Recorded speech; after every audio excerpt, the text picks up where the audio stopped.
The year was 1867, and the small European village of Dullen had long been a place where time seemed to bend and shift. Its cobblestone streets twisted unpredictably, and the locals whispered of strange occurrences tied to an old clockmaker named Friedrich Weber, whose creations were said to manipulate more than just the hours. Jonathan Mercer, a young historian from London, had arrived in Dullen with a singular goal to study the clockmaker's infamous workshop, now abandoned for decades. Tales of people vanishing, of clocks that ran backward, and of individuals seeing impossible events had always fascinated him. Skeptical yet obsessed, he carried only a notebook, a lantern, and a pocket watch he intended to use to cross-reference the old clock's mechanisms.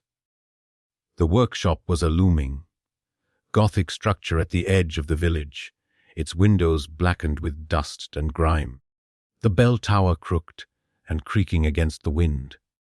Jonathan's first step onto the threshold sent a shiver down his spine. It was as if the building itself were watching, waiting for him to enter.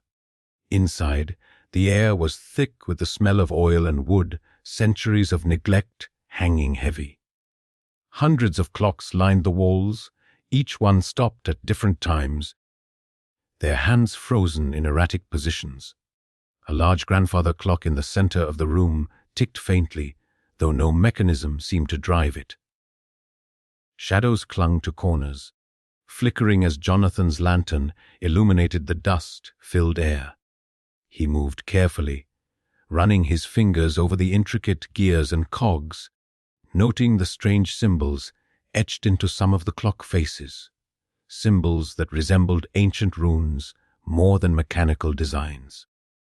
He felt the first prickles of unease when he noticed that one of the clocks began ticking in sync with his own heartbeat, each tick resonating within his chest.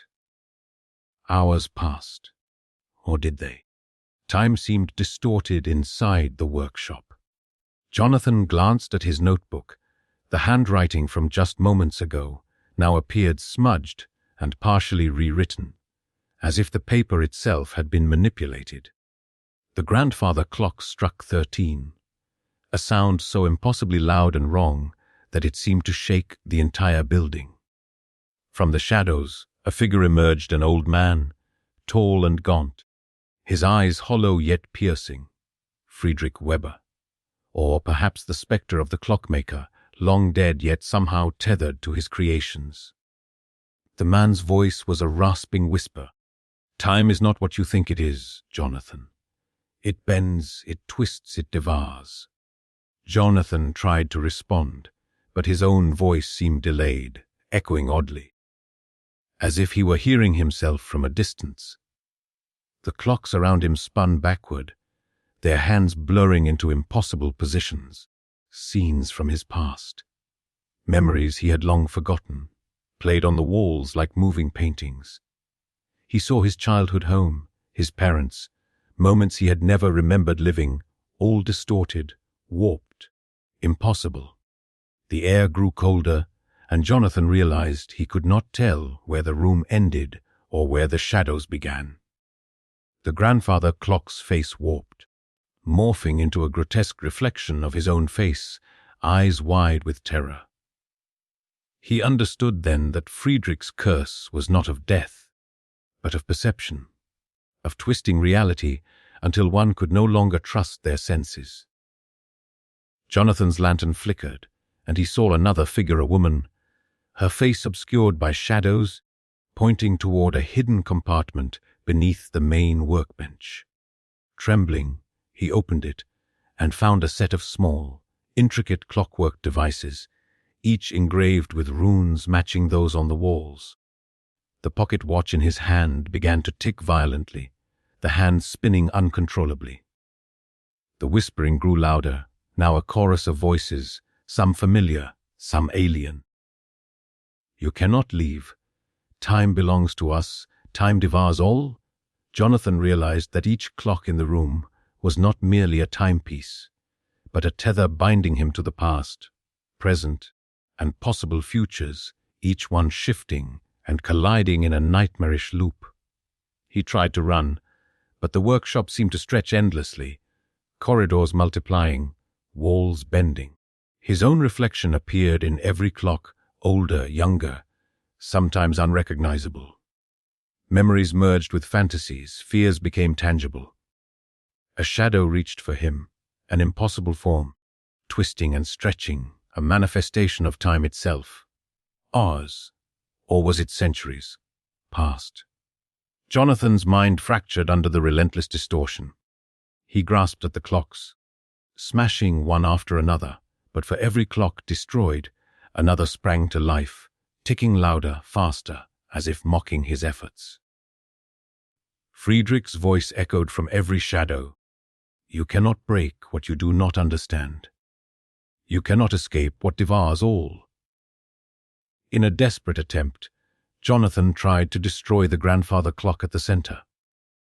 As he struck it, the room dissolved into blinding light.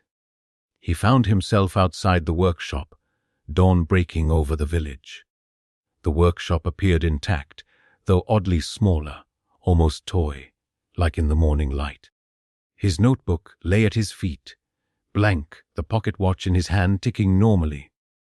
Shaken but alive, Jonathan left the village, swearing never to speak of what he had seen. Yet, over the coming days, he noticed changes in his perception. Clocks in his home ran slightly off, shadows moved differently, and his memories shifted subtly each day. Sometimes he would awaken, convinced he had lived a century he could not account for. One night, as he sat in his study, the grandfather clock he had purchased in London struck 13.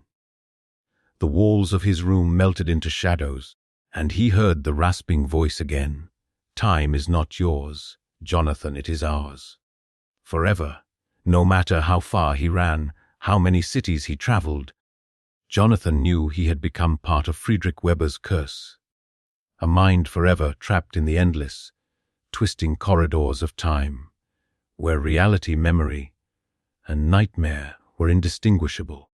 And somewhere, in the village of Dahlen, the workshop awaited its next visitor, patient, eternal, and hungry for the minds of those foolish enough to challenge the boundaries of time.